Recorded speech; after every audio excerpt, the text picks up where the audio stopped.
Why did she feel like the rifle already belonged to her hands? Sarah Martinez lay flat behind an old wooden fence, the summer air heavy with dust and laughter from children playing down by the lake.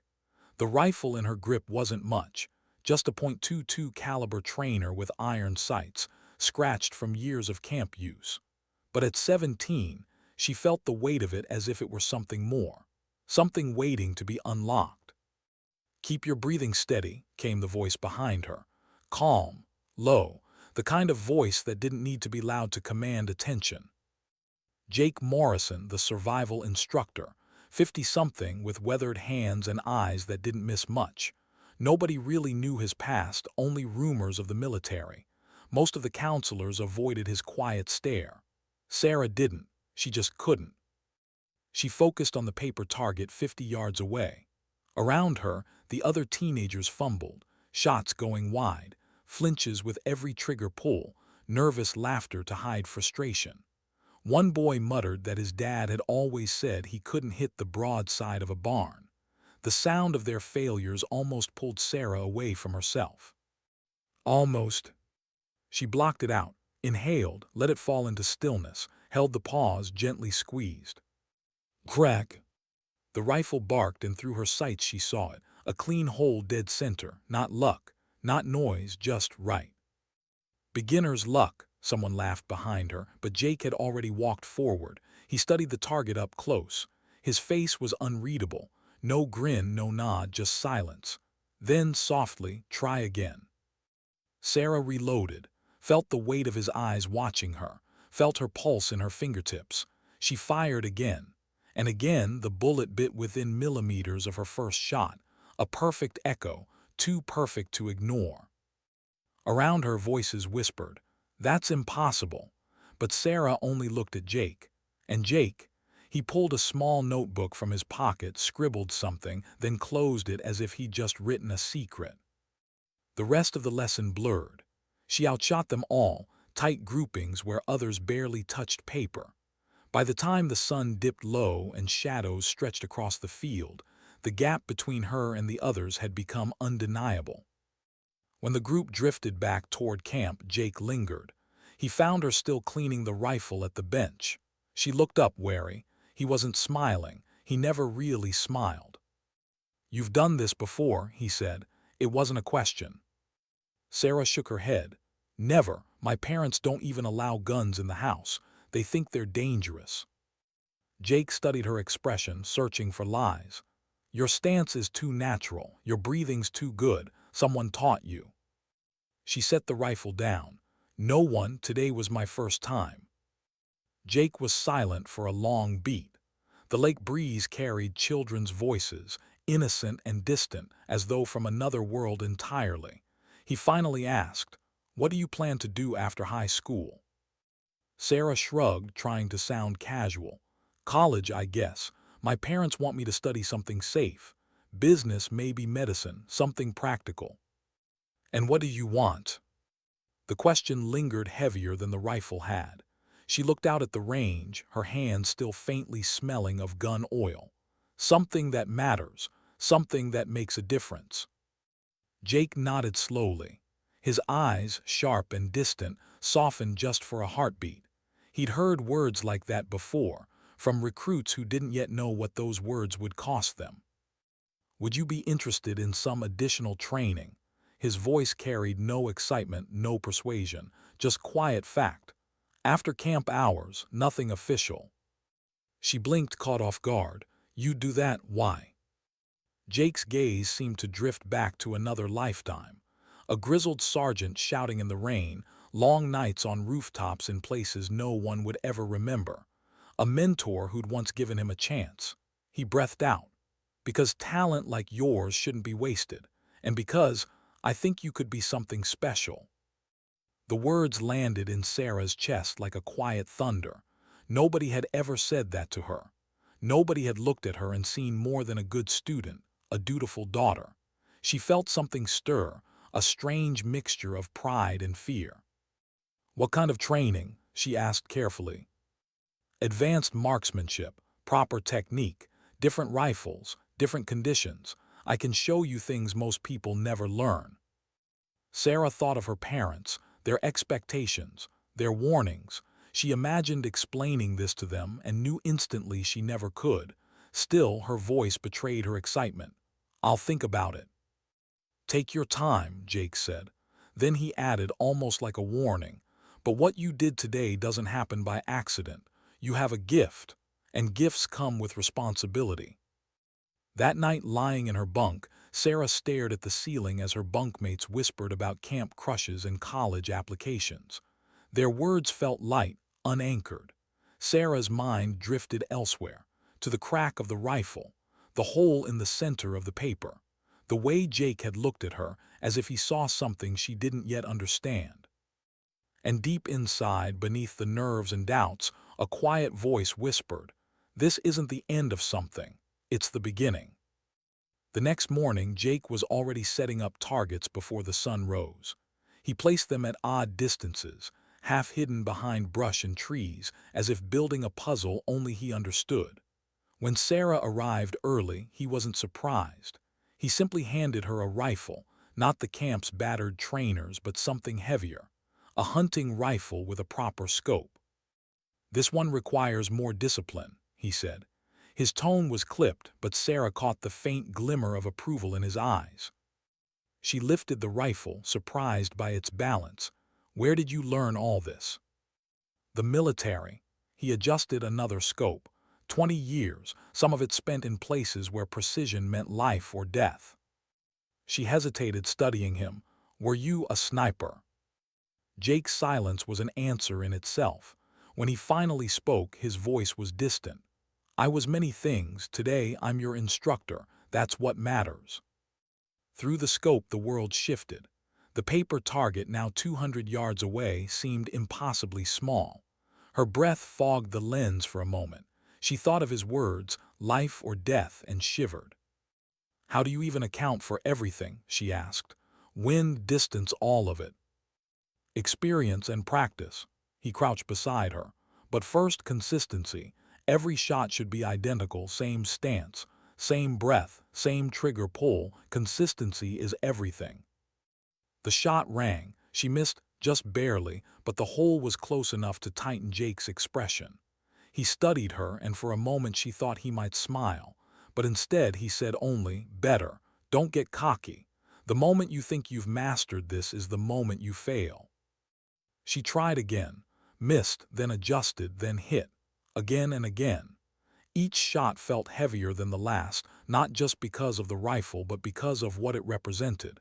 She was no longer just a teenager. She was someone standing at the edge of a path few ever walked. And though Jake hadn't said it yet, she could feel it. This was no hobby.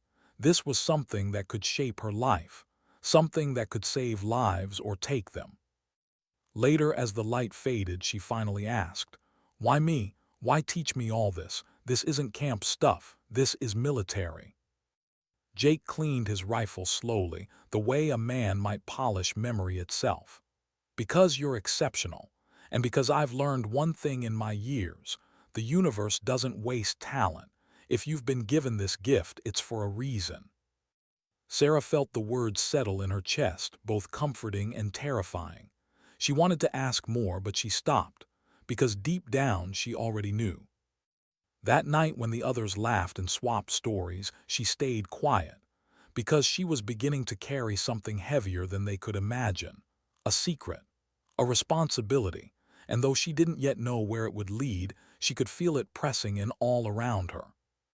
Her journey had begun, and the world would never look the same again. How could something that felt so natural also feel so dangerous?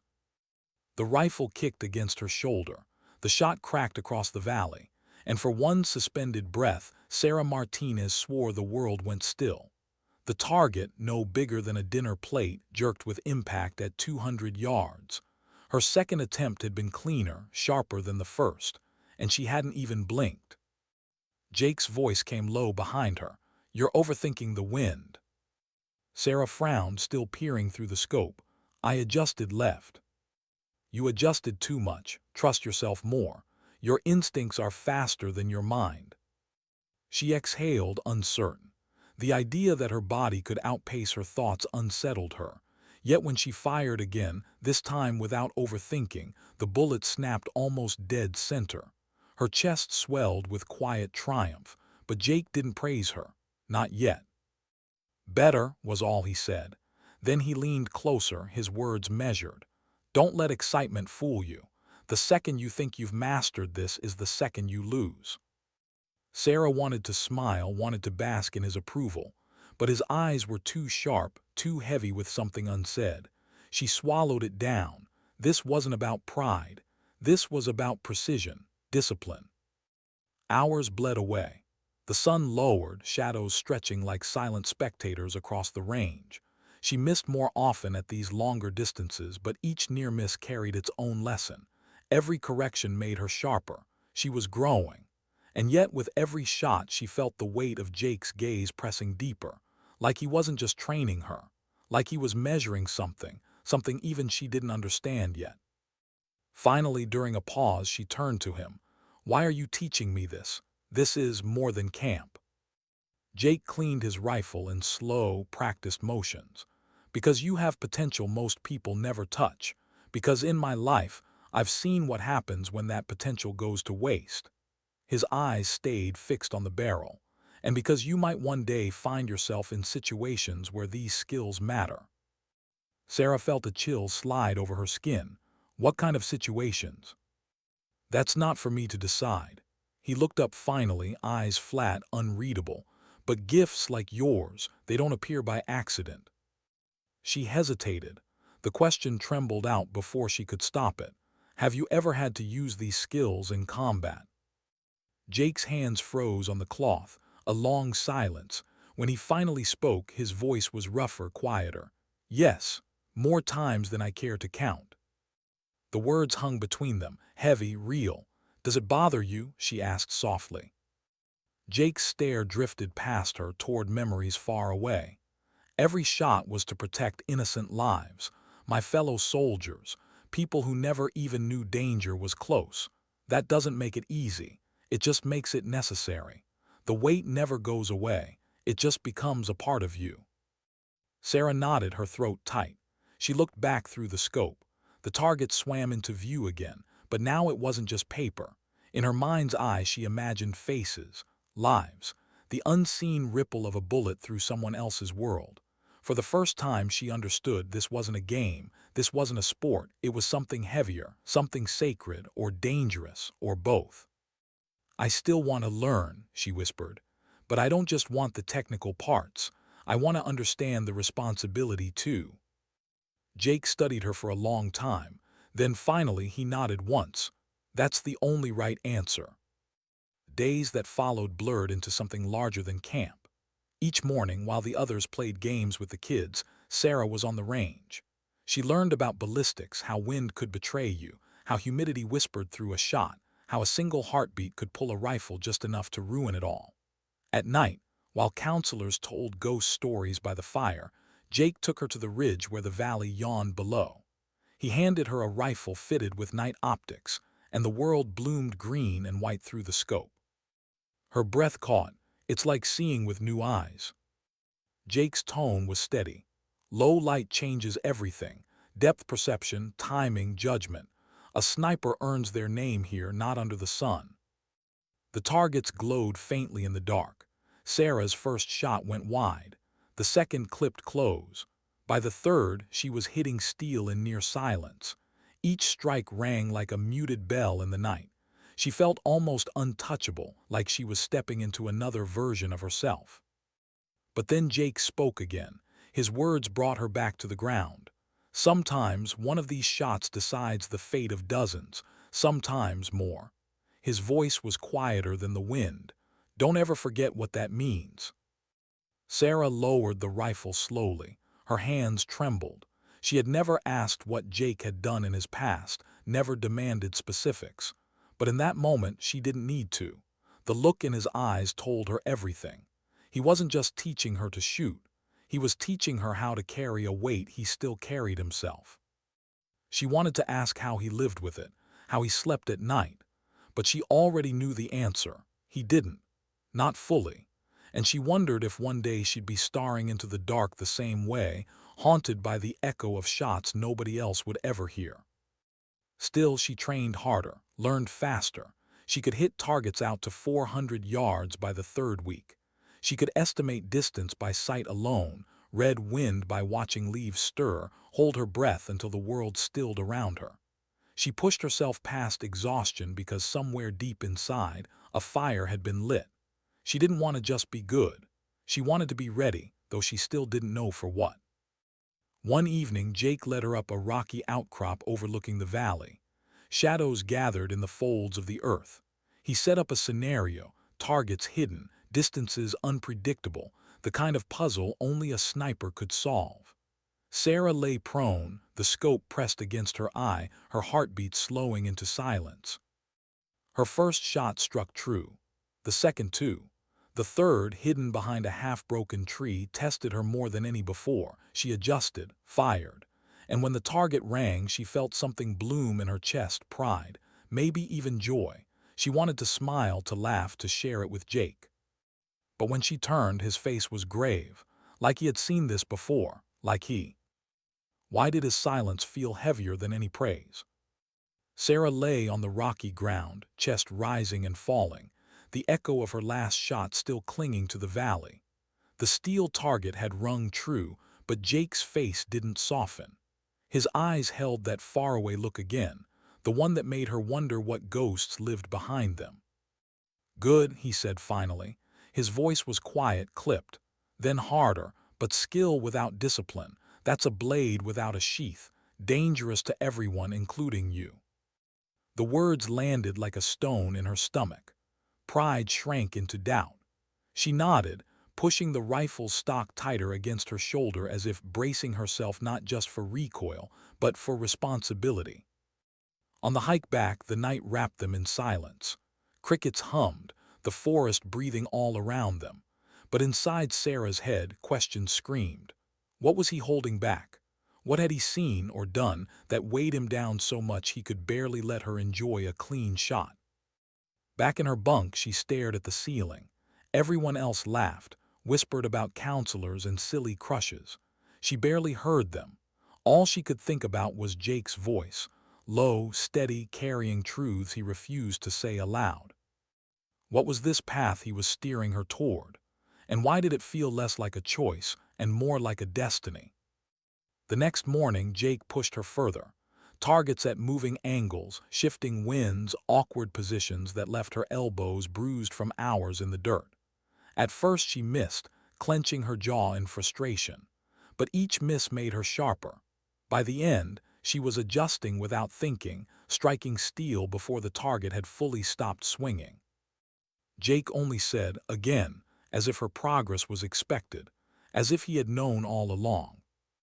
Later, when she finally asked, "Do you ever get tired of training me?" he stopped, really looked at her, and said something she hadn't expected. "I don't get tired, I get cautious. You're learning faster than anyone I've ever trained. That kind of speed can be dangerous. It tempts you to run before you've learned how to walk." Sarah didn't answer, but in her chest something swelled, part fear, part pride. The days grew heavier. He taught her to read terrain, to pick out hidden vantage points, to disappear into her surroundings so completely that even when other counselors walked past, they never saw her lying prone in the grass, a ghost with steady hands. One night under a moonless sky, Jake set up a new drill. "This is what the world looks like when there are no rules," he murmured, handing her a rifle with night optics. The targets glowed pale green against the dark hills. She missed her first, corrected, hit the second. By the fifth, she was stringing them together with the precision of someone years beyond her experience. And for a heartbeat, she felt powerful, dangerous, almost invincible. But then Jake spoke, soft enough to cut through that rush. "Power is never free. Every shot you take lives inside you. If you forget that, you'll lose yourself." Sarah lowered the rifle. Her hands trembled. She wanted to ask him what he had lost, but his silence told her enough. Still, she kept going. She couldn't stop now. By the third week, she could hit 400 yards without hesitation. She could lie still for hours, muscles screaming, until the world around her forgot she was even there. She learned to watch, to wait, to breathe with the earth. The stillness became part of her, even as it gnawed at her youth. Yet beneath the discipline, questions kept pressing at her ribs. Why her? Why now? And what future was Jake pointing her toward without saying it out loud? She got a glimpse of the answer one evening at the range. Jake had just walked her through a complex setup, multiple targets, shifting distances, distractions meant to rattle her. She cleared them faster than she thought possible. When it was done, her chest pounded with pride. She turned, waiting for approval. Instead, Jake's gaze lingered on her with something almost mournful. "You remind me of someone," he said quietly.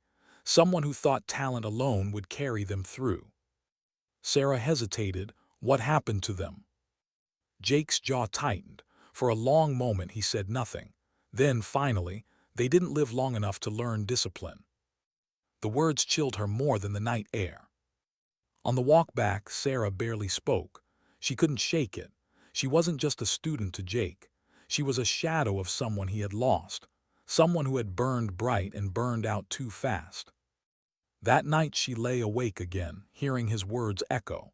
Was she destined to the same fate, or was he trying to save her from it? The next day she pressed harder than ever, through fatigue, through doubt, through the sting of failure when a bullet went wide. She chased perfection because she felt the weight of it now, not just for herself but for him, to prove she could survive where others hadn't. And then, weeks into training, the world shifted. Sarah had just finished a night drill when headlights cut through the trees. A black SUV pulled up near the camp office, its engine purring low. From her vantage point on the ridge, Sarah watched a woman step out, sharp suit, sharp eyes, carrying a folder tucked close to her side. Jake met her by the flagpole. Their conversation was low, tense. The woman handed him the folder. He glanced through it, his face unreadable, then looked directly toward the range where Sarah stood. Her stomach tightened.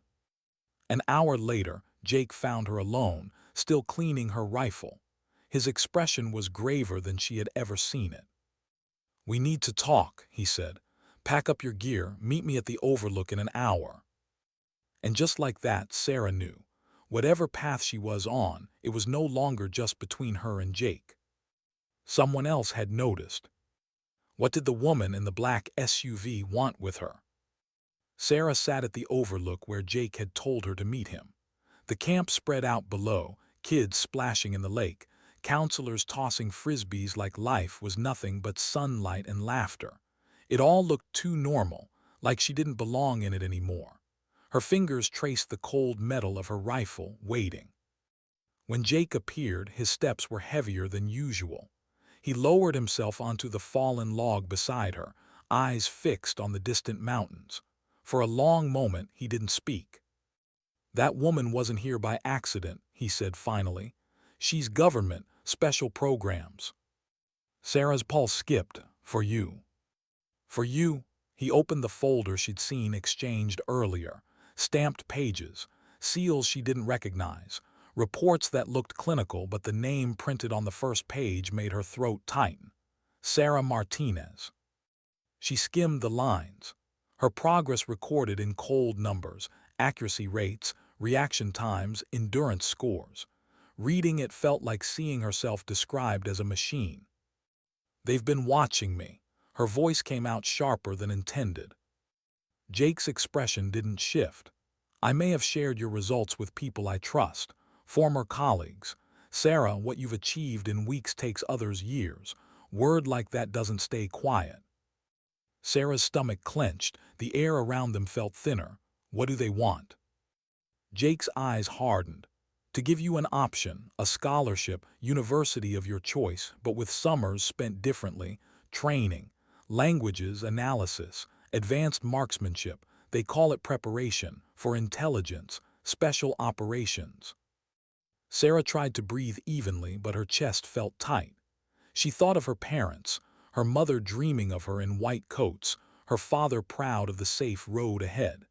She thought of her friends back at camp, planning majors, talking about careers that didn't come with rifles or shadows. "This is spy stuff," she whispered. Jake shook his head. "It's not glamorous. It's quiet, surgical. Missions where precision matters and mistakes aren't an option. That's the world they're inviting you into." She stared down at the kids running along the dock. From this distance, their joy looked untouchable, protected. Could she be the one protecting it? Or was this just another way to lose herself? "What if I'm not ready?" she asked.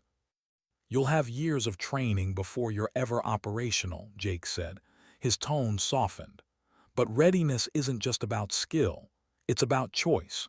You have to decide whether to live with this gift quietly or use it." Sarah hugged her knees, eyes on the lake below. "My parents would never understand." "Then don't tell them everything," Jake replied. "Half this life is learning to live with silence." The words cut her deeper than she expected. She thought of the lies she'd already told her bunkmates, the truths she'd swallowed when they asked why she spent so much time with Jake.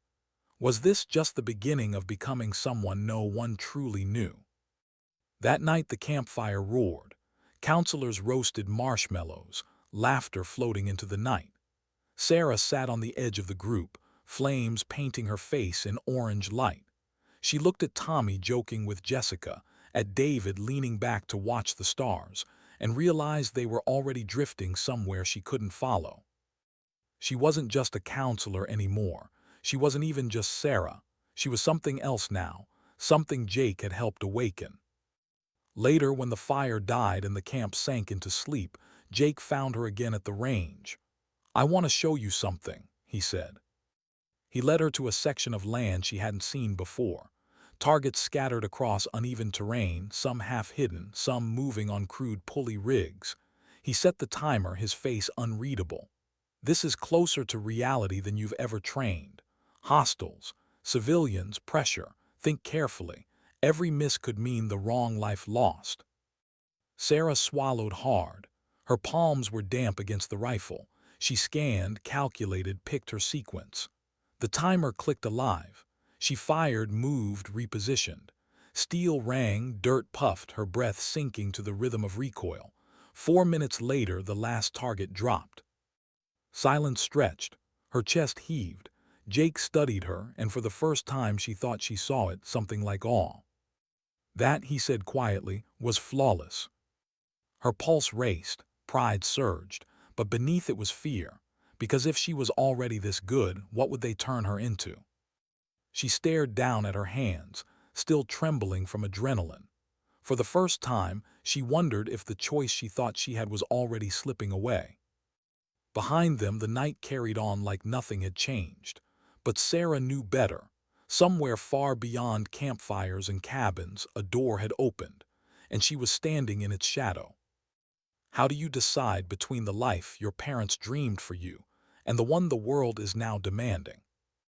The next morning, Sarah watched her fellow counselors laugh as they loaded canoes into the water. Their plans were simple: college majors, scholarships, maybe travels abroad, normal lives. She envied them and pitied them at the same time. They could afford to live in a world untouched by shadows. She no longer could. By noon, the black SUV returned. Agent Collins stepped out, composed, precise, her presence radiating the kind of control that unsettled Sarah more than any rifle's recoil. Collins greeted Jake with a nod, then turned her sharp eyes on Sarah. "Walk with me," the agent said. They sat at a picnic table overlooking the lake. The sound of children playing clashed with the weight of their conversation. Collins placed a slim tablet on the table and tapped it awake. Images appeared: training facilities, obstacle courses, high-tech ranges, classrooms filled with maps and encrypted screens. "Here's the offer," she said. "University of your choice, all expenses covered. But during breaks, you'll join specialized training programs, advanced marksmanship, surveillance, languages, analysis, preparation for something bigger. After graduation, you can choose whether to step fully into the program. No obligation, just opportunity." Sarah studied the images. The facilities looked like something out of a movie. She tried to imagine herself there, running obstacle courses, studying maps, firing rifles more advanced than anything Jake had given her. The thought both thrilled and terrified her. "What kind of missions would I be trained for?" she asked. "Depends on your final skill set. With your precision, likely protection operations, counterterrorism, high-value target scenarios, places where a single mistake could alter everything." Jake, silent until now, leaned in. "Tell her about the support structure." Collins nodded. "No one works alone. There are teams, backup, multiple layers of extraction. The days of sending operatives blind are over. But the work is dangerous, make no mistake." Sarah's throat tightened. "What about my family? They think I'm supposed to be applying for business school." "As far as they'll know," Collins said, "you're a merit scholar with unique internship opportunities. Many students take them. You'll blend right in." The words landed like a blade between two lives. One where she could tell her parents everything, and one where she'd bury half of herself in silence. She stared down at the lake. Children's laughter echoed across the water, pure and untouchable. Was this what she'd be protecting? A world where innocence could survive because people like her carried the burden? Or was she being drawn into something that would consume her? "I need to think about it," she said quietly. Collins stood, slipping the tablet back into its case. "You have 48 hours, then we'll need your answer." Her eyes softened for the first time. "Don't mistake this for a simple choice, Sarah. Once you begin down this path, it changes everything. Forever." When the agent left, Sarah sat in silence until Jake joined her. He didn't push. He didn't persuade. He simply sat, eyes on the mountains, as if remembering his own decision years ago. "Do you regret it?" Sarah asked at last. Jake took a long breath. "I've missed holidays, lost people because of secrecy, carried things I'll never share. But I've also stopped attacks that would have killed hundreds, saved lives no one will ever know were in danger. For me, it was worth it. But that's a question only you can answer." That night Sarah lay in her bunk, phone pressed to her ear. Her parents' voices filled the space with warmth. Her mother asked about her favorite camp activity. Sarah mentioned the rifle instruction, carefully edited, stripped of truth. Her father said her supervisor had praised her responsibility. They sounded so proud. When she hung up, Sarah realized their pride was based on half a story. The other half, the secret half, was already becoming heavier. The next day, Jake set up one final drill, multiple targets, some hidden, some moving, civilian cutouts mixed among them. "This is the closest you'll get to reality here," he said. "Every decision matters. Every shot has consequence." The timer clicked. Sarah's body moved without thought. Shots cracked, steel rang, her breath turned mechanical. 4 minutes later, silence returned. Every target was down. Not a single civilian cutout touched. She lowered her rifle, chest pounding. Jake watched her with quiet pride. "Flawless," he said.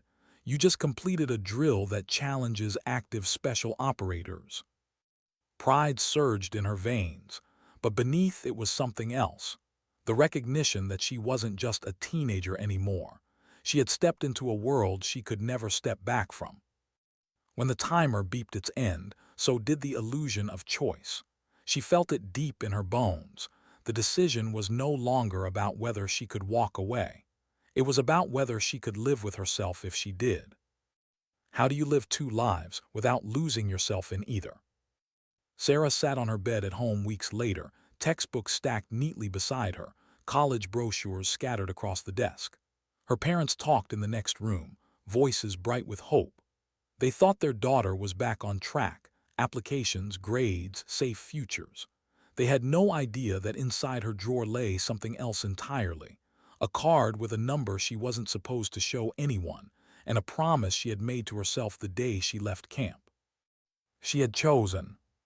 When the time came, she had told Agent Collins yes. Not with a shout, not with excitement, but with the quiet certainty of someone stepping across a line she knew she could never recross. And so the double life began. At Georgetown University, Sarah was like any other student. She decorated her dorm with photos from home, studied late into the night, joked with her roommate about professors and exams. But while others worried about midterms, Sarah carried secrets. In a locked drawer, encrypted devices, training schedules, progress reports, all the evidence of the life beneath the surface. Her summers were no longer for camp jobs or vacations. They were spent in places most people would never hear about, facilities buried in the Virginia woods, ranges in the mountains of Colorado, overseas compounds she wasn't allowed to name.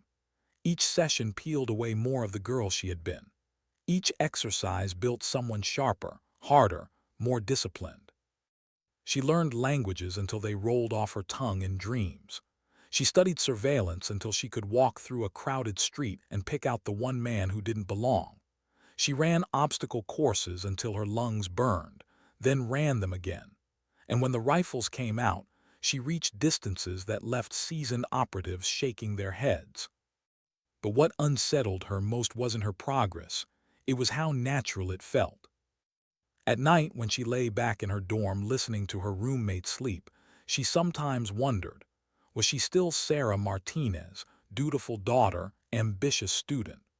Or had she already become someone else entirely, a ghost being carved into existence by secrets and shadows? Jake called her every few weeks. Their conversations were short, sometimes just a few words, but they grounded her. He asked about her studies, then her training. He warned her not to let the lines blur too quickly. One world feeds the other, he told her once, but don't lose both.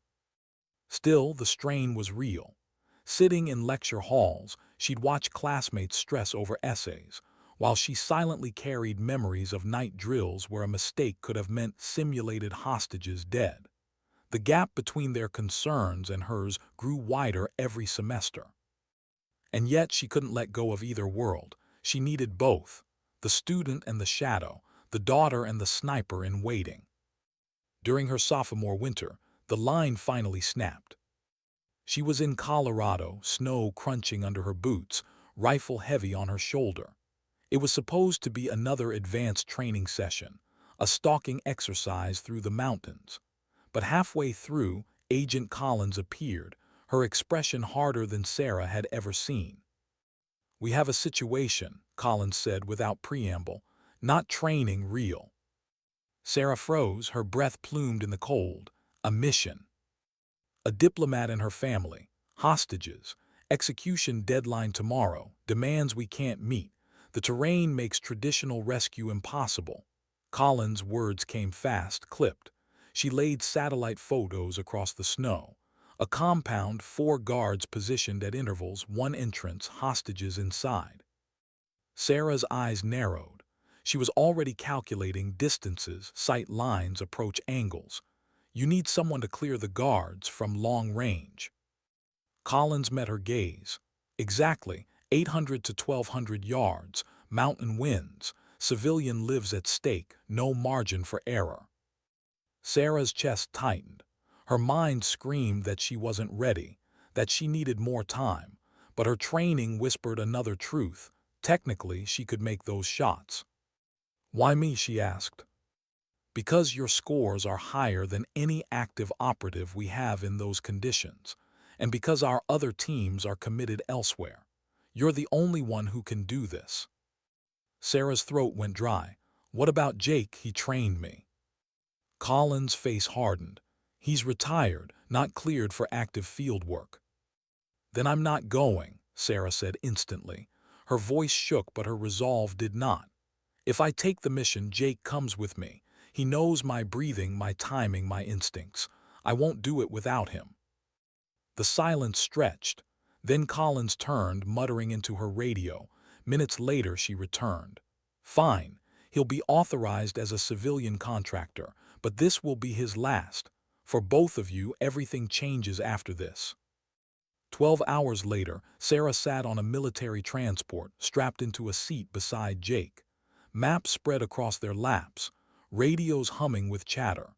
Jake's face was calm, but his hands betrayed the tension he carried. "Are you nervous?" she asked quietly. Jake looked at her, his eyes softer than she'd ever seen them. "I'm not nervous about me. I'm nervous about you. You're not just my student anymore, Sarah. You're family." The words cracked something inside her. For years, she had wanted someone to see her, not just her skill. In that moment, she realized Jake always had. "I won't let you down," she whispered. "You could never let me down," he said. Then his voice hardened. "But promise me one thing, out there you follow my lead. No shortcuts, no bravado, this isn't training. Every mistake has teeth." Sarah nodded, heart pounding as the aircraft descended. The girl who had once been a camp counselor was gone. Ahead waited snow, mountains, and lives hanging on the trigger of her rifle. The hostages had less than 18 hours. And Sarah Martinez was their only hope. How do you steady your hands when you know lives hang in the balance? The mountain ridge was cruel, wind biting through layers, snow crunching beneath Sarah's elbows as she settled into position. Her rifle rested between two jagged rocks, its barrel pointed toward the compound 1,000 yards below.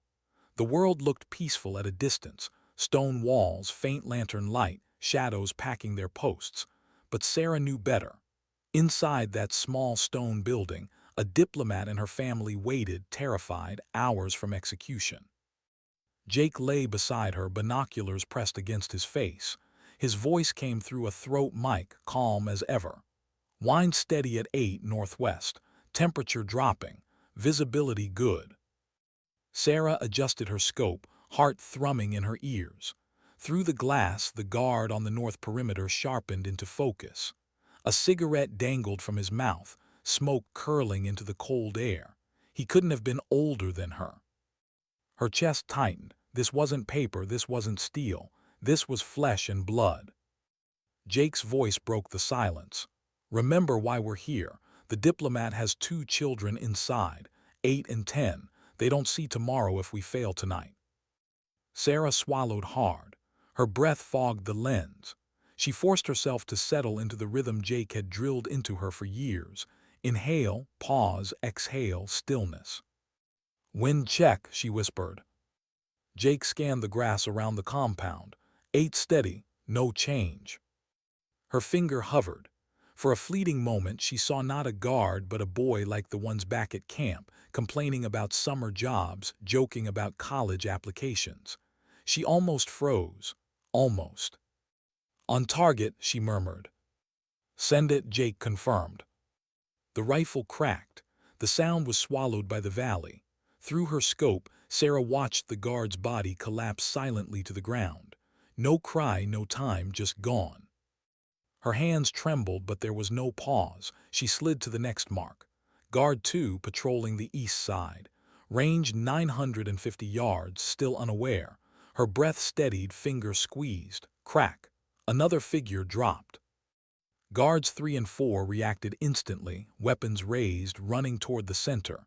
Sarah moved faster. One slipped behind a vehicle partial cover. She adjusted, aimed for the sliver of torso, fired. Steel rang, flesh followed. The 4th was sprinting, shouting into his radio, already diving for cover. Sarah tracked, led his movement by instinct. Another muted crack. He fell. Jake's voice came sharp over the comms. "All perimeter guards down. Green light for assault." Below, shadows emerged. Rescue teams sprinting across open ground, moving with purpose. Sarah kept her rifle sweeping, searching for the unseen, her heart hammering with every breath. "Movement," Jake said. "Back exit, someone's running." Sarah shifted her scope. Another hostile breaking from the main building, sprinting across open snow. 1,200 yards, moving target, at the edge of her limits. "Long shot," Jake called. "Lead 2 feet." Her mind screamed impossible. Her body whispered, "You've done this before." She tracked, waited, exhaled, fired. Through the scope, the figure stumbled mid-stride, falling into the snow. Silence followed. "Target down," Sarah said, voice flat. Seconds later, radio chatter confirmed. The hostages were secure. alive, unharmed. Sarah let her cheek fall against the rifle stock. Relief and nausea collided in her chest. Her first mission, her first kills. No amount of training could prepare her for the hollow weight that followed. "How do you feel?" Jake asked softly as they packed their gear. Sarah's throat tightened. She searched for the right words, but only one came. "Different, like I crossed a line I can't ever uncross." Jake nodded, his face carved in stone. "That's normal. The first time never leaves you. But remember, the only reason you took those shots is so children could go home to their parents tonight." Sarah closed her eyes. She pictured two terrified faces inside that building. The thought steadied her, but only a little. Hours later, as they hiked toward extraction, the wind howling against their backs, Sarah realized her life had split in two. Behind her, the girl at summer camp who once discovered she had a gift. Ahead, the operative who had just proven it, not in drills, not in training, but in blood and silence. And for the first time, she wondered, had Jake seen this moment all along? Was this the destiny he'd been shaping in her hands since the day she first pulled the trigger? How do you sit in a classroom when you've already looked through a scope and decided who lives and who dies? Sarah sat in a lecture hall at Georgetown, sunlight pouring through tall windows, the professor droning on about political theory. Around her, students scribbled notes, half listening, half dreaming about internships and exams. She forced herself to keep her pen moving. On the surface, she was just like them. Ordinary, normal. But inside, she was somewhere else entirely. A mountain ridge, cold wind cutting her cheeks, a crosshair settling on a young man's chest. The memory would surface without warning, sharp, vivid, merciless. Her phone buzzed silently in her pocket. A message from Collins, debrief complete, outstanding performance, stand by for future assignments. Sarah read it once, then locked the screen. To anyone nearby, it looked like a text from a friend. Only she knew the truth, that a diplomat and two children were alive because of her shots, and that 5 men would never draw breath again. Her roommate waved a pizza box in front of her later that night. "Study break?" she asked, laughing. "You've been way too focused lately." Sarah smiled, accepted a slice, and pretended to be carefree. But inside, she felt the gap widening. Her roommate would never know about encrypted devices hidden in the drawer, about nights spent training in snow and silence, about what it meant to carry the weight of lives taken and lives saved. Still, Sarah played her role. She laughed, studied, went out when she had to. But sometimes, in the quiet hours after midnight, she sat at her desk staring at the dark window, asking herself who she was becoming. Student or sniper, daughter or ghost, maybe both, maybe neither. Jake's voice lingered in her memory. "Every shot lives inside you." He had been right, they did. But alongside the ghosts lived something else, a strange sense of clarity. She had purpose now, not the safe kind her parents wanted, not the shallow kind her peers chased, but something raw and undeniable. She was no longer drifting. She was carrying. The calls from Collins grew more frequent, each one cloaked in casual words, each one edged with gravity. Sarah knew the path ahead wasn't temporary anymore. She was being shaped into something permanent. And though she sometimes longed for the simplicity of campfires and laughter, she also knew she couldn't return to who she had been. Because she had proven herself. Because she had taken the shot. And because once you've crossed that line, there's no way back. The world would keep spinning, oblivious to the shadows that protected it.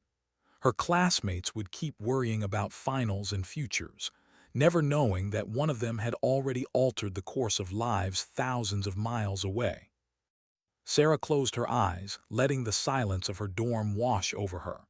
She thought of Jake, of the children she had saved, of the men she had ended. All truths tangled together, written into her bones. And in that quiet, she understood something simple. Sometimes dignity doesn't speak. It doesn't ask for recognition. It simply acts.